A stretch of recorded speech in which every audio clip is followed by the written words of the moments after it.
Hi, this is a short, quick update review of my Bosch Series 8 Wi-Fi enabled oven. This isn't a steam oven, but this is the mid-range version of their Series 8 models. It's my intention in the next couple of weeks to do some actual videos of me using the oven, whether it be the meat probe, the baking assist, or some of the built-in home assist features.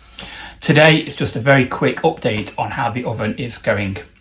So those of you that have watched my first review and updates will know that I had a slight issue with the touchscreen. In the top corner, this section can be quite unresponsive. That is still an issue. I did think, shall I call Bosch, because this obviously is under warranty, and get them to come and fix it. But it tends to be a temperamental issue. I found that if you keep the screen very, very clean, it's not an issue. If you're using it a lot and your hands get a little bit greasy, it tends to be just that top corner, which causes a problem. So that's still an ongoing issue. Overall, apart from that, no issues whatsoever. Actually, no, that's a lie. There is an issue, and it's to do with the meat probe. Sometimes with the meat probe, when you insert the meat probe into the side of the oven, if you're not careful, when you remove and the meat probe is still connected, sometimes, even though it's plugged in fully, it registers that you've disconnected the meat probe. And then if you disconnect the meat probe, it restarts the whole oven, and basically it loses where it's at with the cooking process. It's not the end of the world, because you can put the meat probe back in, unplug it, plug it back in again, and it registers the temperature and carries on as normal. But it is a little bit of a problem. It's almost like there's a slight loose connection in the side. Apart from that, everything else is fine.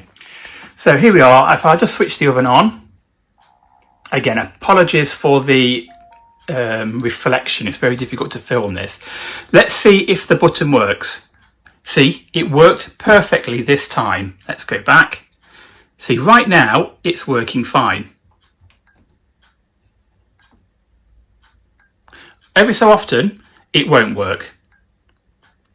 Also, the dial can get a little bit sticky sometimes. So remember that my top tip, you can pull it off, you can clean, and then you can place it back on again.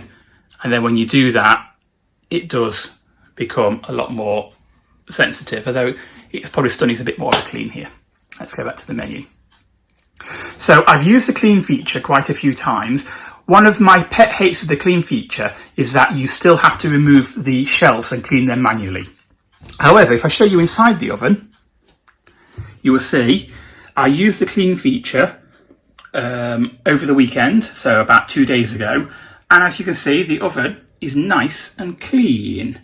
All I notice is that occasionally you get in the edges, the very edges, these bits don't clean. And you can see there, that's a little bit from when I used the oven yesterday. But the very edges don't clean. And what I found that if you get a Brillo pad and a little bit of soap, you can just gently scrub and it removes and makes these perfect again. I've noticed that the fabric liner is also going a little bit, not frayed, nothing wrong with it, but it's got a bit of white, and that's cleaning. That's because when I clean the oven, obviously this is being fabric, it's absorbed some of the cleaning agents, so it's gone a little bit white there. But apart from that, the oven inside, when you run the cleaning cycle, everything turns to dust. And if you can see some of the dust particles there. One of the issues with the top of the oven is it's very difficult to clean around the element with a cloth. The sides are easy because you can pull the side panels out and you can wipe the whole oven, but cleaning the top of the oven is a bit more of a pain. I also took the oven door off and removed, there are 3 glass panels, and this all comes to pieces. Now, I'm not sure how much they recommend you take the oven door to bits, because when I did, and I cleaned it all, and it all cleaned perfectly, when I came to put it back together again, I was suddenly daunted that I didn't really know what bit went where.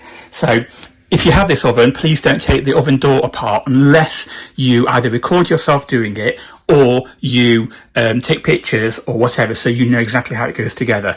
As far as I'm aware, I put the oven door together correctly. Okay, so there we go. This was literally just a very quick update on how the oven is getting on. I still recommend it, despite the issues with the touchscreen and despite the issues with the meat probe, which goes in just there. Okay, it's still a fantastic oven, no problems whatsoever. Do I wish I got the steam version? Maybe, but actually, so far so good. This is perfectly fine. So please join me again for further updates on this oven when I show you me actually cooking things in it. Thank you for listening. Any questions, post them in the bottom and I'll get back to you.